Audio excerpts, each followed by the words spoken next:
하나님의 이제 심판의 내용이 얼만큼 무서운 것인지, 그리고 그 결과 이스라엘 백성들이 어떤 모양새로 빚어지는지 오늘 말씀에 나와 있는데요. 23절에 보라 내가 땅을 본즉 혼돈하고 공허하며 하늘에는 빛이 없으며, 많이 어디서 본 듯한 말씀 아닙니까? 창세기 1장에 보면 하나님이 천지를 창조하실 때 그 창세기의 단어들을 이 저자가 그대로 갖다가 사용을 하고 있어요. 땅을 본즉 혼돈하고 공허하며 텅 빈 거죠. 하늘에는 빛이 없으며. 창조 당시에 하나님이 빛을 만드시기 전에 이 땅의 상태가 그랬습니다. 땅이 혼돈하고 공허하며 또 하나님의 신은 수면 위에 운행하시니라, 그 말씀이 그만큼 이제 유다 땅이 황폐하게 될 것을 말하는 거예요. 아무것도 없는 텅 빈 상태로 돌아가게 될 것을 여기 암시하고 있는데요. 이것은 참으로 무서운 광경이에요. 하나님의 심판이 얼만큼 무서운 것인지 우리는 하나님이 사랑의 하나님이심과 동시에 무서운 하나님이신 것도 알아야 합니다. 하나님 무서운 하나님이에요. 그러나 무섭기만 하지 않고 이 말씀 속에는 또 소망이 암시되어 있어요. 하나님은 천지를 창조하실 때 왜 혼돈하고 공허한 그 상태를 하나님이 그 과정을 창조의 과정 속에 두셨는가 하면 그 혼돈과 텅 빈과 어두움이 배경이 되어서 빛을 창조하시기 위한 거거든요. 여러분, 빛은 어디에서 더 돋보입니까? 어둠 속에서 더 돋보이잖아요. 여러분, 극장 가보신 경험 있으시죠? 극장에 가면 영화가 끝나고 바깥에 나가면 눈 부시지 않습니까? 안 가보셨어요? 너무 경건하셔서 극장도 안 가보시나 봐요. 그렇죠? 극장에서 딱 문 열고 나가면 눈 부시잖아요. 어둠의 역할은 그런 거예요. 여러분 인생의 어둠의 역할은 그런 겁니다. 빛 대신 주님이, 하나님이 그 어둠 속에서 더욱 돋보이게 되는 거예요. 창조 시에 그래 하나님이 어둠과 혼돈 속에서 빛을 창조하십니다. 빛이 얼마나 귀하고 소중한 것인지 더 느껴지는 거죠. 여기 그래서 하나님 심판하실 때 혼돈하고 공허하며 하늘에는 빛이 없으며, 무섭게 하나님이 진노하고 심판하시지만 여기서는 하나님이 창조의 메시지가 담겨 있는 것입니다. 이스라엘을 하나님이 이토록 혹독하게 다루시지만 그들을 새롭게 지어내고 마시겠다는 하나님의 약속과 의지가 담겨 있는 거예요. 그래서 뭐라 말씀하세요? 여기 23절부터 26절까지는 그 하나님의 심판의 내용들이에요. 산들을 본즉 진동하며 작은 산들도 요동하며, 내가 본즉 사람이 없으며 공중의 새가 다 날아갔으며, 사람도 없고 새도 다 날아가 버려요. 보라 내가 본즉 좋은 땅이 어떻게 됩니까? 황무지가 되었으며 그 모든 성읍이 여호와 그의 맹렬한 진노 앞에 무너졌으니. 이렇게 하나님 황폐하게 만들어요. 그러나 소망은 뭡니까? 27절에 여호와께서 이와 같이 말씀하시길, 이 온 땅이 황폐할 것이나 내가 뭐하지는 아니할 것이며 진멸하지는 아니할 것이며. 진멸하지는 않습니다. 무슨 말이에요? 남은 자를 두시겠다는 것이죠. 남은 자를 통하여 다시 창조하시겠다는 거예요. 이사야서 6장 13절에도 밤나무 상수리 나무가 배임을 당하여도 그 구루터기는 남아있는 것 같이 거룩한 씨가 이 땅에 그루터기니라. 하나님이 남겨두시죠. 노아 당시에 온 땅을 물론 심판하실 때에도 남겨두신 씨가 있어요. 그게 노아입니다. 거룩한 씨예요. 그에 앞서서 가인의 후예들이 있는 동시에 하나님이 거룩한 씨의 계보가 창세기 5장이에요. 그게 셋, 아벨 대신에 셋을 하나님이 두시고 그 후손들로 씨를 이어가게 하시는 거룩한 씨. 그가 노아이고 그가 모세. 그가 포로 당시에 다니엘이며 사드락이며 메삭과 아벳느고가 거룩한 씨예요. 그리고 궁극적으로 예수 그리스도가 거룩한 씨입니다. 예수 그리스도로 말미암아 하나님이 새 창조를 시작하시겠다는 약속이 멀리 보면 이 말씀 속에 담겨 있는 것입니다. 황폐할 것이나 내가 진멸하지는 아니할 것이며. 그래서 하나님이 이것을 어떻게 하셨어요? 28절에 이로 말미암아 땅이 슬퍼할 것이며 위에 하늘이 어두울 것이라 내가 이미 말하였으며 작정하였고 후회하지 아니하였은즉 또한 거기서 돌이키지 아니하리라 하셨으므로. 하나님이 작정하셨, 후회하지 않으신대요. 하나님이 창조한, 하나님의 선택한 언약 맺은 백성인데 왜 하나님 후회하지 않으시겠습니까? 왜 하나님이 돌이키지 아니하리라 말씀하십니까? 소망이 담겨 있기 때문에 그래요.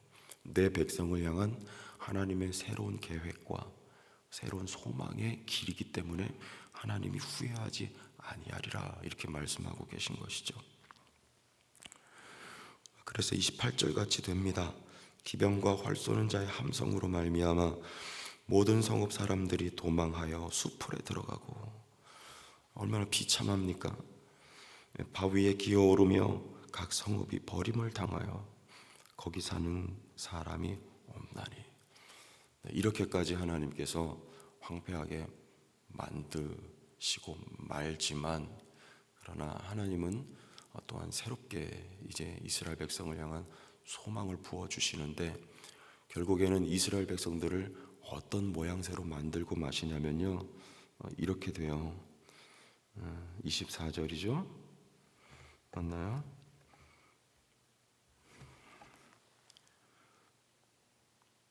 제가 막 절수를 제가 보이는 대로 읽었더니 죄송해요. 30절이에요. 30절. 멸망을 당한 자여 내가 어떻게 하려느냐. 내가 붉은 옷을 입고 금장식으로 단장하고 눈을 그려 꾸밀지라도 내가 화장한 것이 헛된 일이라. 연인들이 너를 멸시하여 내 생명을 찾느니라. 붉은 옷을 입고 금장식으로 단장하고 눈을 그려 꾸밀지라도 내가 화장한 것이 헛된 일이라.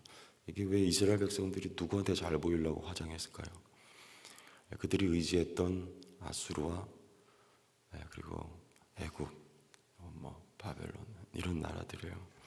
의지했던 나라들 애굽과 아수르에게 잘 보이려고 구원의 손을 내미는 거죠. 우리 살려달라고, 도와달라고. 그러나 그들이 돕습니까? 아니에요.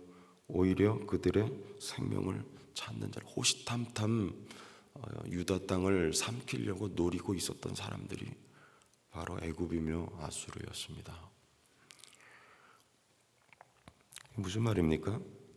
의지하던 것을, 좋아하던 것을 하나님이 떼내시는 거예요. 그리고 어떻게 만들어버려요? 마지막 읽은 말씀 31절에 내가 소리를 들은즉 여인의 해산하는 소리 같고 초산하는 자의 고통하는 소리 같으니 이는 시온의 딸의 소리라. 그가 헐떡이며 그의 손을 펴고 이르기를 내가 화가 있도다. 죽이는 자로 말미암아 나의 심령이 피곤하도다 하는도다. 이제 이 상태까지 되는 거죠. 나의 심령이 피곤하도다. 어제 말씀드렸죠. 여기서 피곤하도다 하는 말은 약해진, 그리고 기운이 없는 상태를 말하는 거예요. 모세를 하나님 언제 쓰십니까? 어제 말씀드렸죠. 강할 때가 아니라 약할 때 쓰신. 사도 바울은 하나님이 가시를 허락하셔서 그의 약함으로 하나님의 강함을 경험하게 하심으로 하나님이 쓰시죠. 이스라엘 백성들을 하나님이 심령이 피곤하게 만들어 버리세요. 약해지고 기운이 없어지게끔 그들이 의지하던 아수르와 그리고 애굽을 다 떼내 버리고 이제 사방이 가로막혀 의지할 곳이 없게 만들어 버리는 거죠. 사람의 관점으로 보면 이건 비참한 상태입니다. 그러나 하나님의 눈으로 보면 이 상태가 소망이 있는 상태예요. 왜냐하면 이제야 비로소 하나님을 바라볼 수밖에 없기 때문에 그렇습니다. 여러분, 방주의 구조를 아시나요? 노아의 방주는요, 엄밀히 말하면 배가 아니에요. 상자입니다. 상자. 방주라는 단어하고요, 모세를 담았던 갈대상자라는 단어가 똑같은 단어예요. 상자예요. 거기는 돛도 없고 그리고 방향타도 없어요. 바람에 떠밀려 이리저리 떠밀려 다니는 게 방주예요. 근데 그 방주에 창문이 어디 있을까요? 상자에 무슨 창문이 있어요? 그런데 한 군데 지붕을 향하여 창문이 한 군데 나 있어요. 세상에 그런 배가 어디 있습니까? 다 가로막혀 있어요. 전후사 좌우가요. 네. 위를 들어보면 거기 창이 하나가 나 있네요. 무슨 말이에요? 방주의 운명은 어디 달려 있는 것입니까? 하나님께 달려 있는 거예요. 방주는 누가 운전해요? 노아가 방향타를 잡을 수가 없어요. 아예 하나님이 운전하시는 배가 방주입니다. 누굴 바라보려는 거예요? 하나님을 바라보려는 거예요. 하나님이 우리를 이렇게 사람 만들어 가세요. 우리는 그리스도 안에 이미 새로운 피조물이 되었지만 우리는 또한 새롭게 지어져 가고 있습니다. 우리의 성화의 과정은 새 창조의 과정이라고 할 수 있어요. 히브리서 말씀에 우리가 누누이 배웠지만 하나님의 징계라고 하는 것은 우리의 관점으로 보면 참 힘들고 혹독한 과정이지만 하나님의 눈으로 봤을 때는 새 창조의 역사입니다. 어떤 모습이에요? 괴롭고 어렵죠. 왜요? 우리가 좋아하던 것이 떨어져 나가야 되기 때문에 그래요. 우리가 의지하던 것, 우리가 사랑하던 세상의 그 어떤 것들이 우리의 육체, 우리의 마음으로부터 하나씩 떼어져 나갈 때 그 고통과 아픔이 성도의 고난입니다. 그러나 그 과정을 통해서 우리는 비로소 약해지고 심령이 피곤해지고 기운이 없어지는 거예요. 그러나 그때가 가장 강할 때입니다. 왜냐하면 그때 비로소 하나님만을 의지하게 되기 때문에 그래요. 여러분, 아브라함에게 창세기 13장에 보면 형제들에겐 다 자식이 있었는데 아브라함에게 자식이 없었어요. 그래서 누구를 입양하냐면 롯을 입양합니다. 입양한 거예요. 조카 롯을요. 그래서 롯은 아브라함이 가는 곳마다 껌딱지같이 따라다니는 거예요.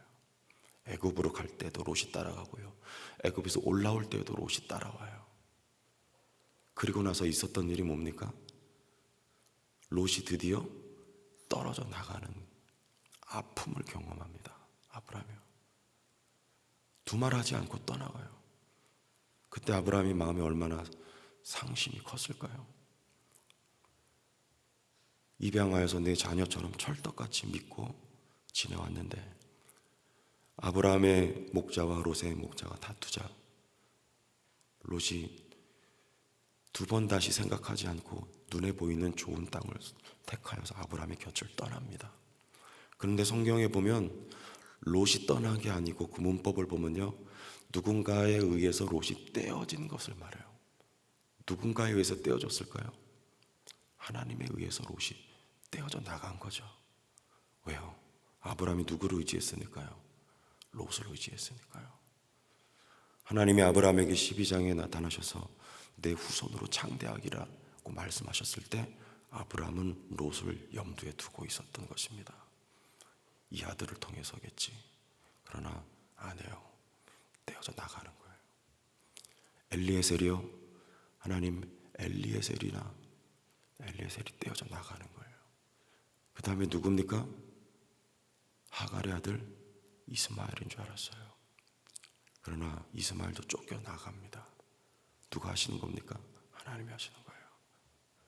다 떼어져 나가고 아무런 소망이 없어요. 그때 사라가 웃습니다. 아들 주겠다고 하나님이 다시 약속하실 때 믿지 않아요. 이제는 우리에게 소망이 없습니다. 여기까지 가는 거예요. 백사나 되어서 그 태에 죽은 것 같음을 알거든요. 로마서에 말씀하잖아요. 그제서야 하나님이 하시는 거예요. 이삭을 주시는 것입니다. 하나님은 이삭을 주시기 위해서 그 앞에 헛된 것들 다 떨어져 나가게 하신 거예요. 저와 여러분의 삶에도 마찬가지입니다. 굳이 심판이라고 표현하지 않겠어요. 때로는 징계가 있고 그것이 바로 고난과 연단의 길이겠지만요, 우리가 좋아하는 모든 것이 하나씩 하나씩 떨어져 나갈 때 그것이 아프겠지만 우리에게는 소망이라는 것을 믿기를 바랍니다.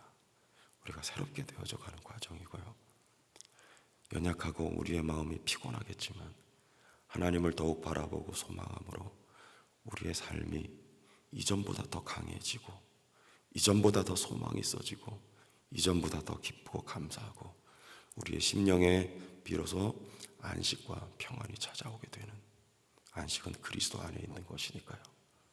우리 안에 그리스도로 충만하게 될 때 안식이 우리의 삶에도 경험되는 거예요. 이와 같은 은혜가 우리 모두의 삶에 있어지고 여러분의 삶이 더욱 소망 있는 삶으로 오늘도 지어져 가기를 예수님의 이름으로 축원합니다. 하나님 아버지 감사합니다. 어려운 인생길이지만 주님 동행하여 주시고 우리의 생각과 달리 우리를 전혀 새로운 존재로 오늘도 빚어 만들고 계시는 하나님의 역사 앞에 말씀에 우리는 설득이 되어서 무릎을 꿇고 하나님을 예배하며 더욱 감사할 수 있는 감사가 끊이지 않게 되기를 원합니다. 사는 것이 어려워서 하나님 환경과 여건이 내 마음대로 뜻대로 되지 않아서 때로는 불평이며 불만이며 원망도 터져 나오지만 우리를 흙으로 지으신 하나님은 우리의 연약함을 아시고 원망의 자리에서 일어서서 감사의 자리로 결국에는 나아가 무릎을 꿇어 하나님을 더욱 사랑하며 경배하게 하시는 하나님의 손길로 오늘도 우리를 새롭게 거룩하게 귀하고 보배롭게 아름답게 만들어 가시는 하나님의 사랑의 손길을 경험할 수 있는 이 하루가 되게 하여 주옵소서. 믿사옵고 예수님 이름으로 기도합니다.